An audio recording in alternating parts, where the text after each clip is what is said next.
Some crimes don't start with a body. No blood trails, no gunshots, no frantic phone call in the middle of the night. Just but here, something off. A tiny glitch in the pattern. So small, no one bothers to notice. A sigh no one hears. A life ending quieter than the wind brushing past a window pane. It begins like a string of coincidences. An elderly woman dies in her sleep. Another slips in the bathroom. Heart gives out. Then another, found in the living room, head resting on the couch, eyes half shut like she drifted off in a dream. They're all old. They all live alone. They all seem like their time had simply come. No one calls the cops. No one asks for an autopsy. It takes less time to sign a death certificate than to brew a cup of tea. But if you ask the ones left behind, the sons, the granddaughters, the nurses and neighbors, they'll tell you something didn't sit right. It couldn't just be age, it couldn't just be fate, because things went missing, because grandma's wedding ring was no longer on her finger, because the look on the dead's face didn't look like peace. The police called it coincidence. The press didn't pick it up. The funerals came and went, quiet, forgettable, like thousands of others. Only suspicion lingered, drifting in like fog. And then, one clear morning in Plano, Texas, a survivor stepped out of the dark, a woman in her 90s, faint bruises on her neck shaped like fingers, eyes still wide with fear. She spoke of a man, no name, no voice, no knife, no gun, a man who entered her home like he worked there, smiled, put his hand on her face, and squeezed.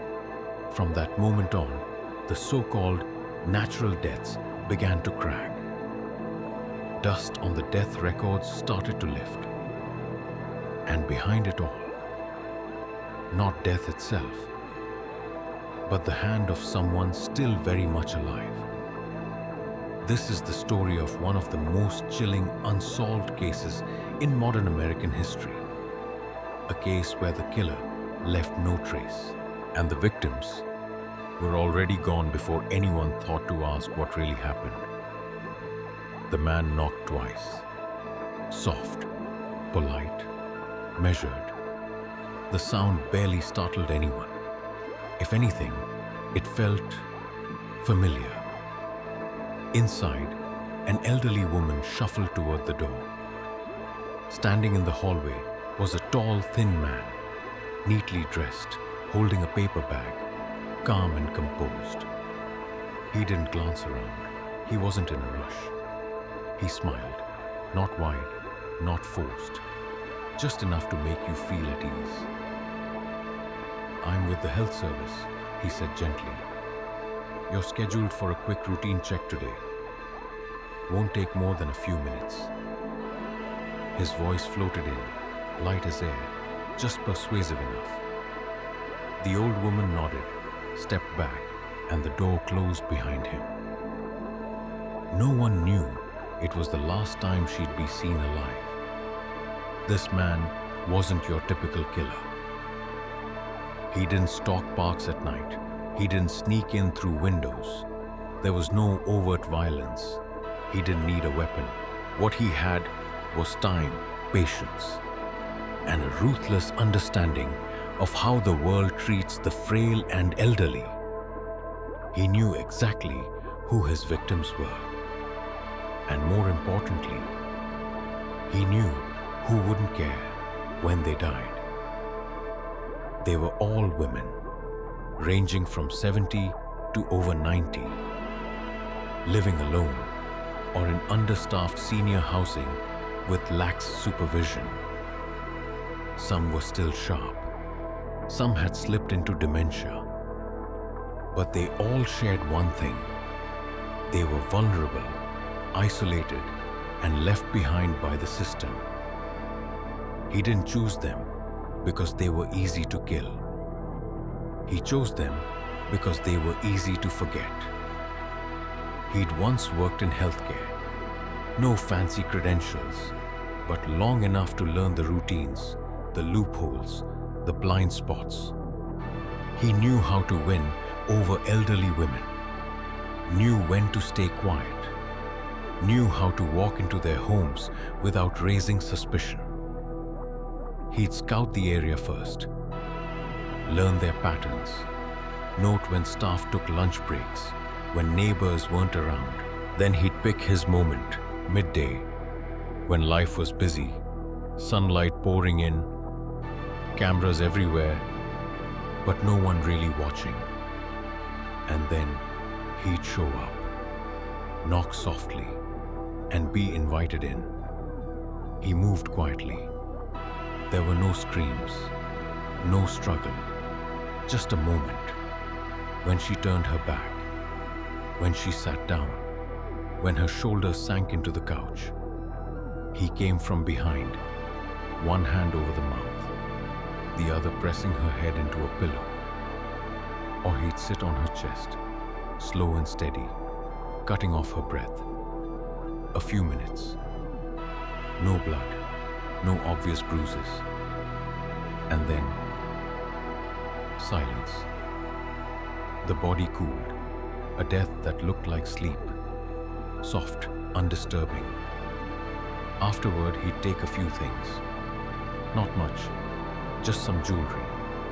A wedding ring, a gold watch, a pendant, small items, easy to sell, easy to hide. He didn't ransack the place. He didn't leave a mess. He walked out like he'd never been there. A few hours later, sometimes days, a relative would stop by and they'd find her, slumped in a chair, laid out in bed, or collapsed in the bathroom. Nothing gruesome, just a lifeless body that looked like age had finally won. The police came. No blood, no signs of forced entry, no clear evidence. The death certificate read, natural causes, no autopsy, no questions, no suspicion. He knew that, so he did it again. One death, then another. A week later, a month, a different neighborhood, a different woman. The same method every time. In 2 years, over 20 women died the same way. But each was seen as an isolated case. No one connected the dots. No one raised an alarm. No leads, no alerts. Death had become normal. He pawned the jewelry for cash.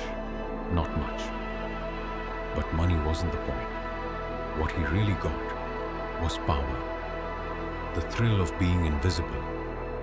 The ability to walk through daylight unseen. He lived in the same city, went grocery shopping, bought gas, chatted with neighbors, still smiling, still waving, not hiding, not afraid, because no one was looking for him. This wasn't just a string of murders. It was a system. Each death, a successful experiment. Each victim, a silent period at the end of an unnoticed sentence. He killed like someone folding paper. Precise, clean, emotionless. Only when a 91-year-old woman woke up after being strangled and remembered his face did the darkness begin to take shape, and the name began to surface. But by then, too many were already gone. Some killers don't need to hide bodies because society buries them in silence, in neglect. One March morning, 91-year-old Phyllis Payne didn't answer the phone. Her daughter called over and over. No one picked up. A creeping sense of unease began to settle into every breath. Phyllis lived alone in a small apartment at an upscale senior community in Plano, Texas. She was still sharp, still went grocery shopping, watched TV, called her friends, and she always answered the phone. By noon, the family drove over. The door was unlocked. The TV was still on. Phyllis lay motionless on the sofa, eyes half shut, mouth slightly open. No signs of struggle, no blood, nothing disturbed. One of her hands still rested on the TV remote. The EMT's report said, cardiac arrest, consistent with advanced age. But one thing wasn't consistent. The gold bracelet she always wore was gone. 2 weeks later, just a few buildings away, 85-year-old Norma French was also found dead in her apartment. The pose was almost identical, head tilted to the side, slumped in a chair, no sign of distress. This time, her wedding ring of 60 years was missing. The family asked for an exam, but the coroner's verdict stayed the same. No evidence of foul play, natural causes. A few months after that, it was Doris Gleason, age 92. A neighbor remembered chatting with her. That morning, by noon, when Doris didn't come down for her mail, someone went to check. She was found on the kitchen floor, eyes wide open, her apron still tied at the back. One arm raised, as if reaching for something, then frozen. The police stuck with the same conclusion. Old age, stroke, case closed. This time, her earrings and necklace were gone too. The deaths continued, one after another. Quiet, so repetitive they almost disappeared. He wasn't in a hurry. He wasn't reckless. He chose his victims carefully, usually women who had lived through decades of hardship. Women whose families had served in war, who had survived illness, raised children, endured loss. Now they died alone. No screams, no evidence, no justice. Each case looked like a Xerox copy. The same body position, no broken furniture, and one small item gone. That was his only signature. In the summer of 2017, 90-year-old Marilyn Bixler was found dead in bed. Her daughter said she'd been healthy, eating well, fully alert. The police report read, "No suspicion. Elderly woman passed in her sleep." But later, the family noticed something missing. An old jewelry box, the one Marilyn cherished most. Again, no investigation. Every death was a repetition, but also a test. He kept adjusting. What time to approach? How to smother? How long to stay? If a new camera was installed near the entrance, he moved on. If staff started doing rounds, he waited. He always stayed a step ahead because no one was chasing him. By 2018, the estimated number of victims had passed 20. But every case was handled in isolation. No files were connected. Each police department treated the body like a single, unfortunate case. No one saw the full picture. No one imagined a serial killer targeting elderly women in senior living homes. It just didn't sound believable. He almost slipped once. It happened in March 2018. A 91-year-old woman survived. She remembered the feeling. A hand pressing hard against her face. The sound of a pillow thudding. The smell of breath too close. a crushing pain in her chest. Then, darkness. But she didn't die. She came 2 hours later. Her jewelry was gone. Her hands shook. And she told her story. It was the first time a clear description emerged. A face, a man, no longer an anonymous death. That same day, police spotted a suspicious vehicle. The man inside tossed a plastic bag into a dumpster. Inside the bag, jewelry belonging to a woman, just found dead in her Dallas apartment hours earlier. The body hadn't even been removed yet. He'd just left the scene. It was the first real thread they could hold on to. The police began tracing him. Surveillance footage, phone pings, GPS data. They started stitching the cases together. Cases long dismissed as unconnected. The full picture came into focus. The same man, showing up at the same kind of senior living centers. At the same time, women were dying. The same pattern, the same method, the same vanishing jewelry. Deaths once labeled natural, now smelled of murder. Victims' families began reaching out to each other.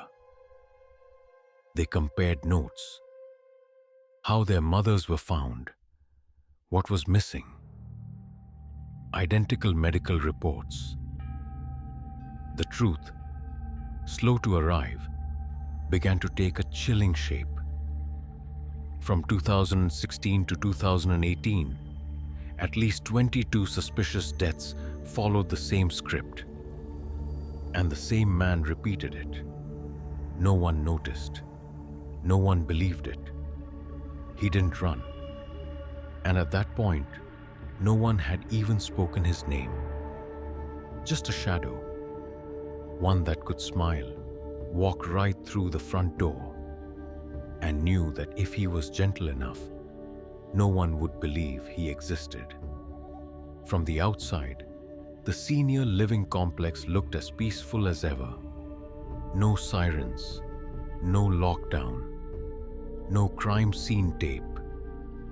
Inside, a 91-year-old woman opened her eyes, gasping, dizzy. Her mouth was dry.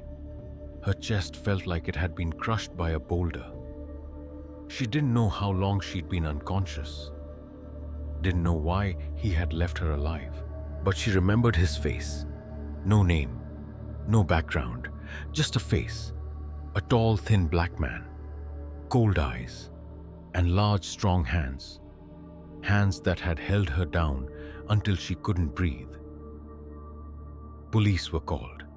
For the first time after a string of natural deaths, they were staring at an attack with a living witness. Not a theory. Not a cold body. A first-hand account. Clear, painful, real. She said the man claimed to be a healthcare worker. He spoke softly, dressed neatly. He didn't yell. He simply approached, then suddenly pushed her down and pressed a pillow to her face. Everything went black. She woke up later. Her jewelry was gone. The door was open. He had vanished. Detectives started at the scene, the hallway camera. Finally, it mattered. They pulled the footage and matched the time frame when she stopped answering calls. On screen, a man in a white shirt and baseball cap walked away from her unit. He looked around, but wasn't in a hurry. Nothing out of place, not like someone who'd just tried to kill. They caught the license plate, an old silver Nissan, registered under a fake name. Investigators decided to follow. The next day, they spotted the same car heading into a neighborhood near Dallas. A man stepped out, carrying a black trash bag. He walked to a public dumpster by the curb and tossed it in. Police didn't arrest him on the spot. They waited for him to leave, then retrieved the bag. Inside, a jewelry box and a Medicare card. The name on it, Luthi Harris, an 81-year-old woman who lived just a few miles away. Detectives immediately contacted the police in Harris's district.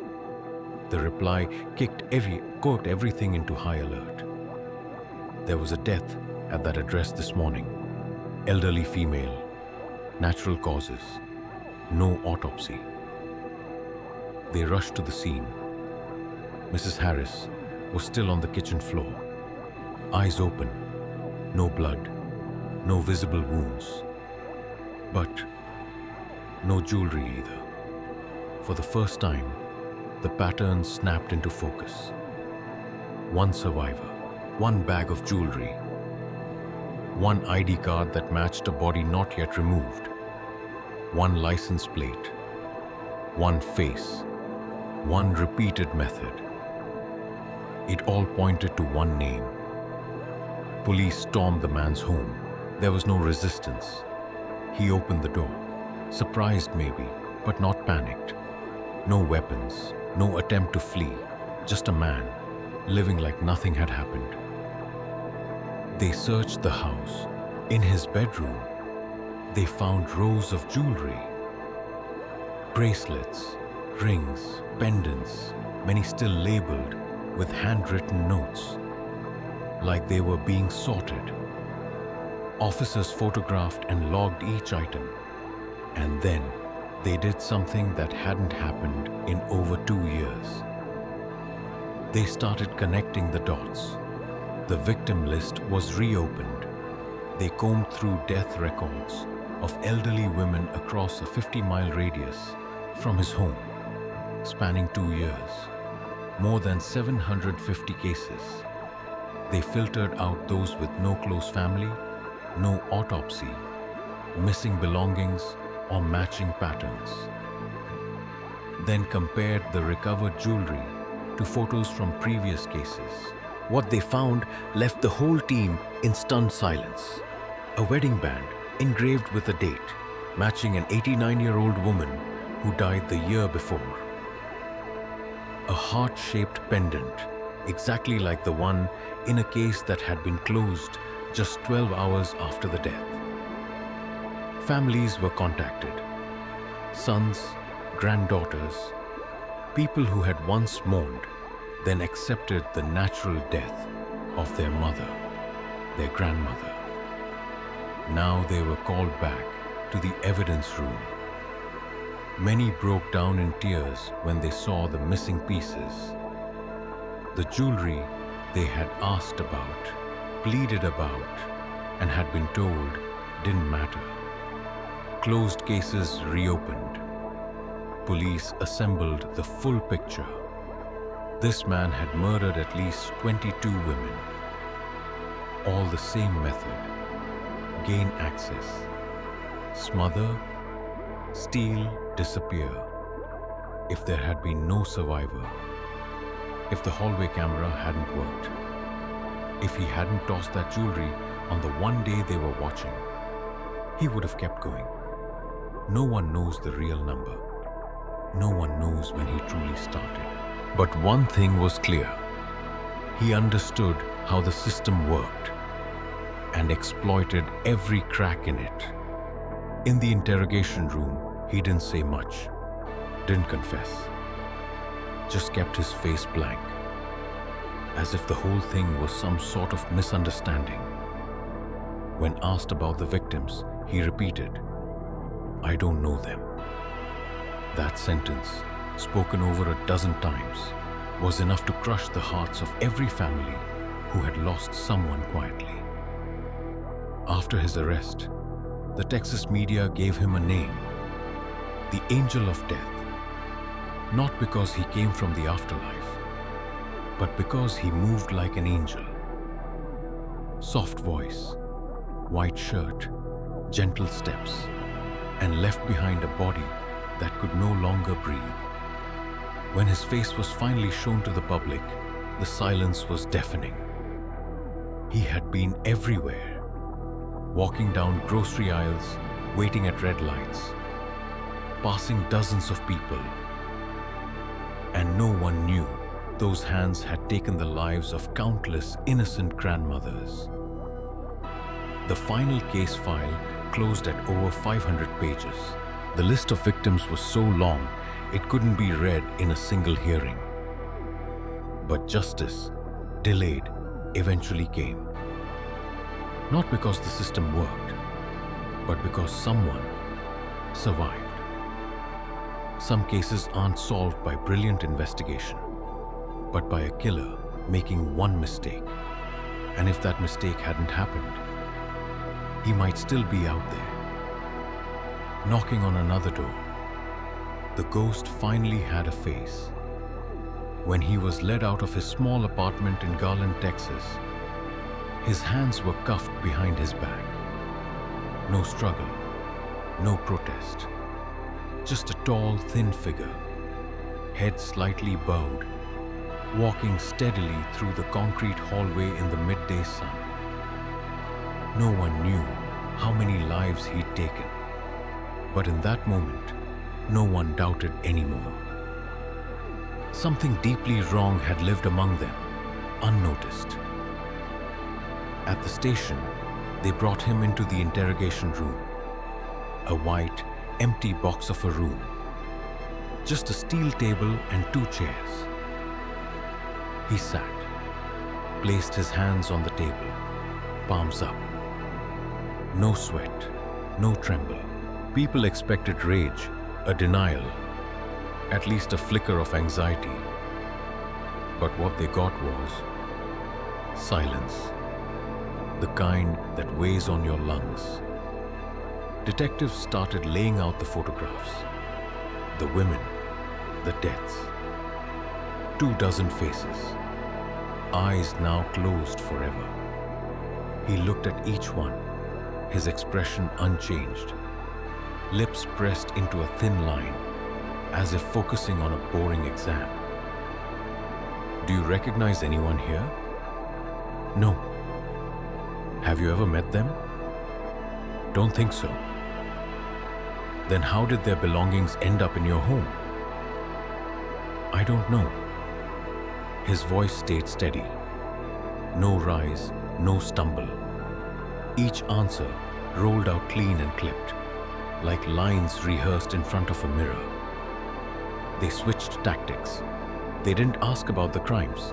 They asked about his life, his family, his work, where he'd lived. He answered calmly, like he was describing someone else. He'd worked in care facilities. He knew the retirement homes. He'd been sued, been arrested, but nothing serious. But when they returned to the victims, he shut down. His eyes dimmed. His voice dropped. I don't have anything to say about that. The detectives tried another route. They played the hallway footage. Him walking out of a victim's apartment minutes after she was declared dead. This is you. Not sure. You're carrying a bag. That bag had her belongings. Don't know anything about that. The way he denied it, it wasn't fear. It was detachment. Like he was hearing a strange story about a stranger and felt nothing at all. Hours passed, no confession. But the investigators didn't need one. Outside that room, the evidence had started speaking for itself. Jewelry transactions that aligned with time of death. Recovered items matching missing belongings. Cell phone pings. A living witness. The data looped tighter with every layer, like rope pulled taut. Even if he stayed silent, the case file had already begun screaming. But there was one thing police wanted that wouldn't show up in any report: emotion. A flicker of regret, a shred of remorse, something to prove he was still human. They got nothing. One last try. Did you ever think about them? Silence. Did you ever hear them cry out? Silence. Did it ever occur to you someone might be waiting for them to come home? Silence. Then he looked up. eyes dark as an empty well. No one cared about them until they were dead. It wasn't a confession. It wasn't an apology. It was a fact, cold and brutal, and the truest summary of the system he had exploited. The indictment took weeks to finalize. 22 counts of first-degree murder. No plea deals, no bail. The first day in court was eerily quiet. No media frenzy, no crowds with signs, just a few dozen sons, daughters, grandchildren, sitting on worn benches, holding photos of their mothers, their grandmothers, the ones they were told had died, without suspicion. The prosecution presented the file. The defense called it speculation. No eyewitnesses, no clear signs of trauma. The courtroom held its breath. Then Mary Bartell took the stand. 91 years old, the woman who survived. Her voice was soft. Her hands shook, but her eyes sharp as glass. She recounted every detail. The knock, the hand over her face, waking up gasping, alone, with the nightmare still clinging to her skin. She pointed straight at him. That's him. I remember his hands. I remember his eyes. The room froze. The jury didn't need more. After 3 days of deliberation, the verdict came down. Guilty of first-degree murder. Sentenced to life in prison. No parole. He didn't flinch, didn't bow his head, didn't cry, just silence. One last time. Some people kill out of rage, some out of sickness. But him? He killed in the space that society left behind. No one is born a killer. But some grow up in silence so deep that one day they mistake silence for power. Billy Chemirmir was born in 1972 in Eldama Ravine, a small town in Kenya. A place halfway across the world where sun-scorched hills slice through the dry season like blades. His family wasn't destitute, but they weren't comfortable either. His father was a laborer. His mother stayed home. He was one of many children in a house where words held no weight, only orders. He wasn't a top student, wasn't violent, wasn't memorable, just quiet, always watching, rarely speaking. A child growing up in the shadows of busy adults. No one asked what he was thinking, and maybe, over time, he stopped asking himself. In 1990, he immigrated to the US through family sponsorship. A new beginning, Dallas, Texas, a city where the roads intersect like grid paper and dreams come shrink-wrapped in supermarket plastic. He worked odd jobs, cleaning, dishwashing, warehouse shifts. Eventually, he moved into elder care, a job that didn't need credentials, only patience and silence. There, he found his first role, the polite man who nodded, who smiled at the right time, a man people called trustworthy. But behind that trust, what lived? Police records show he'd been arrested at least twice for trespassing and impersonating healthcare workers. In 2012, a man reported that Chemirmir posed as a nurse to sneak into a home. But there wasn't enough evidence to press charges. Minor offenses. No one followed up. No one connected the dots.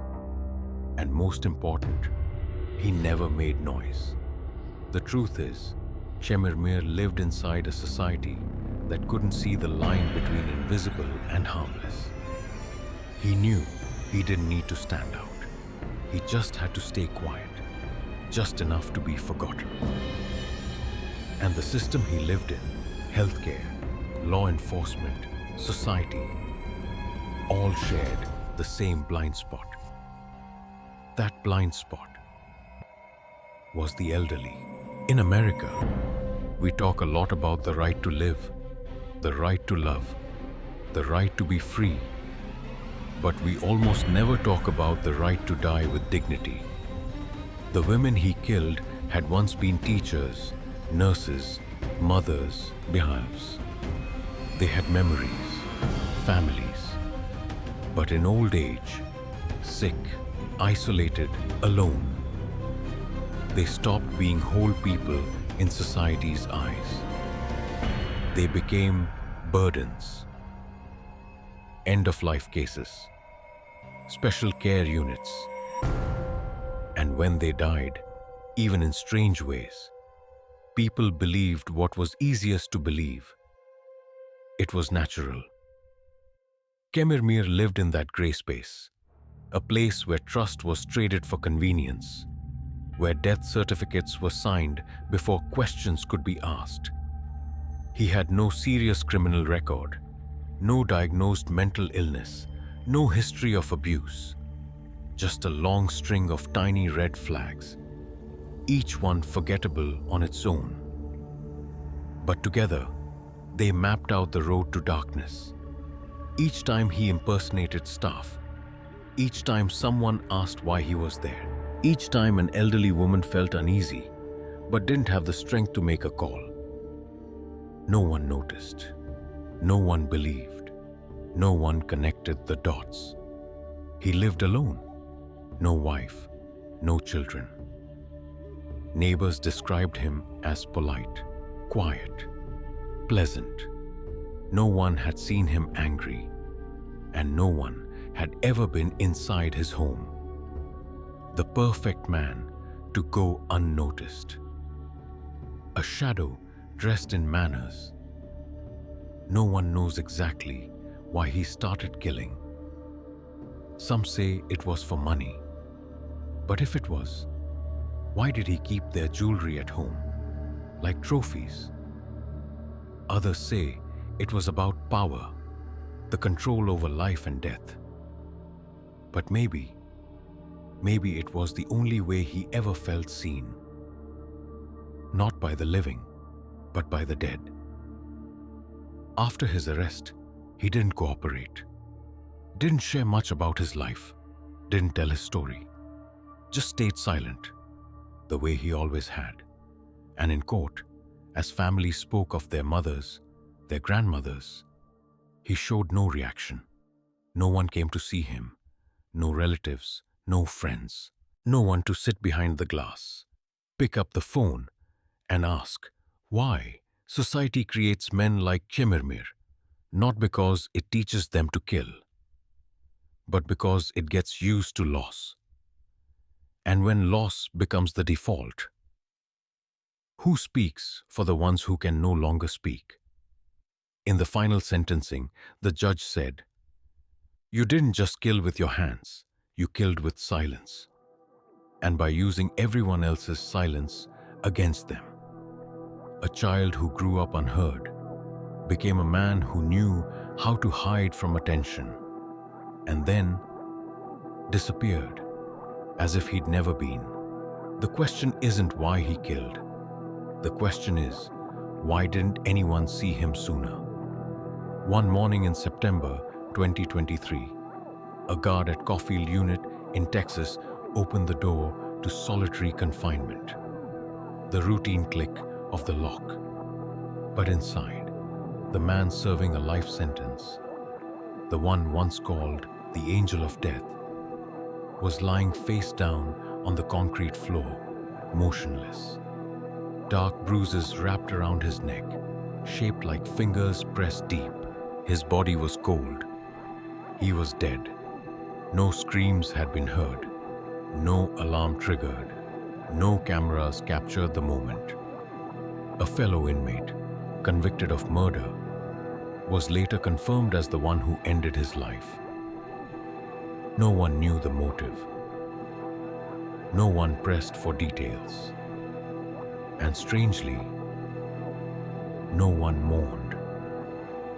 When the news broke, it appeared as a single line buried at the bottom of the midday broadcast. Man accused of killing more than 20 elderly women dies in prison. No special segment, no deep dive article, no life retrospective, just an ending. Barely more acknowledged than the victims he once silenced. He died the same way he killed. No blood, no sound, no witness, no funeral, no family to claim the body. His remains were cremated under standard procedure. No one knows where the ashes went. No gravestone, no name. An anonymous death for a man who once stole the identities of more than 20 others. But that death brought no closure. It didn't heal. It only slammed shut the last window families had to hear the truth. He never confessed, never explained why he killed, never said the names, never apologized. And now, those answers are gone. Forever. Many families were left hollow. They had waited for a confession, for clarity, for a name to be spoken aloud that matched the missing piece in their grief. They'd hoped for one final confrontation, a single moment where he would meet their eyes and say, "I did it." Now there is nothing, only silence. His death stirred old questions back to the surface. Why had the healthcare and legal systems ignored so many suspicious deaths? Why hadn't anyone investigated after the first case?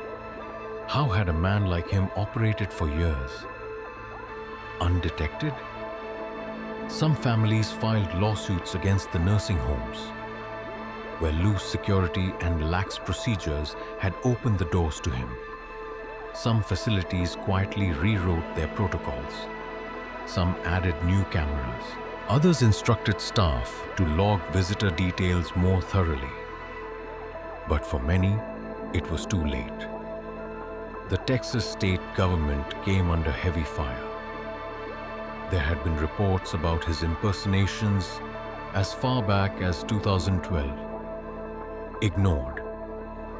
There had been 911 calls about him lurking around retirement homes, dismissed as misunderstandings.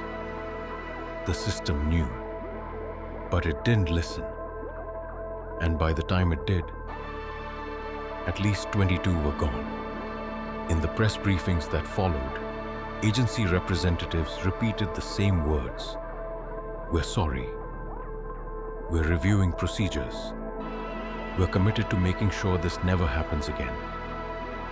But for the families, the words evaporated, because their mothers, their grandmothers, their aunts were already gone. Not recognized as victims until a killer was caught. No autopsies, no real investigations. Their deaths had once been stamped natural. Some victims were exhumed for forensic review. Some, there was nothing left to find.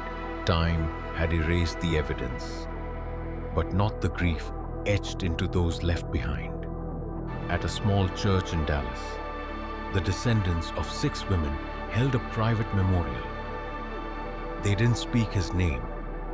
They read the names of the women: Phyllis, Doris, Mary. Each name spoken like a prayer, a way to return them to personhood, not statistics in a court transcript. In his death, there was no sense of ending, only the vanishing of a face, and a society forced to confront itself. No one had seen him, because no one believed an ordinary man could kill so coldly, and no one believed the women, until too many of them were dead. Billy Chemirmir left nothing behind. No will, no last words, no home to dispute, no one claiming to be friend or family or neighbor. But he left a legacy, dark and enduring, a clear, brutal reminder that invisibility can be deadly. And no one teaches us how to spot it. Some killers carry knives, some bring guns, some set fires.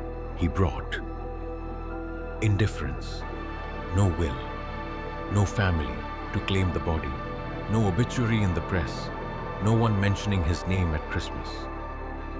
And no one knows for sure where his ashes were scattered.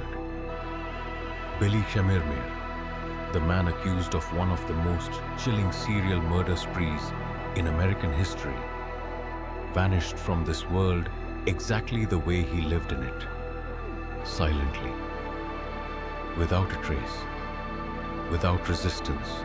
No documentary was made, no sensational podcast aired, no biography hit the shelves. There were only the ones left behind, the sons and daughters, the grandchildren of the victims, still staring at the photographs of their mothers, their grandmothers, and wondering, did she know? Did she recognize him? Did she try to scream, but no one heard? He wasn't a monster with a twisted face, wasn't a blood-soaked fanatic scribbling in a journal. He didn't kill with guns or knives or poison. He left no messages, no cryptic symbols. He never sought attention, and that was what made him terrifying. He killed with absence, with invisibility, through cracks in the system, places where no one asked questions when an 87-year-old woman died quietly. And he moved through life on a simple, brutal assumption. If no one sees it, it didn't happen. And for a long time, he was right. Because in a country this vast, where lives unfold behind closed doors and senior living centers become isolated islands, no one hears the sound of quiet loss. No one questions the deaths of those who can no longer speak. And sometimes, no one stands in their place. He left no legacy, only silence, stretching through the memory of every child who never got to say goodbye to their mother. A breath held too long in a press conference room. An old pair of eyes that no longer weep, only stare. And when he died, no one heard it. No one dreamed of it. Just a slip of paper filed away. Billy Chemirmir, deceased, cause, homicide. One line, one ending, one no different from how he left his victims. Neat, silent, unseen. Some stories are written in blood. Some names burn themselves into memory. And some move among us like shadows, disappearing quietly, leaving behind only a chill. When we look back and realize all the things we never saw.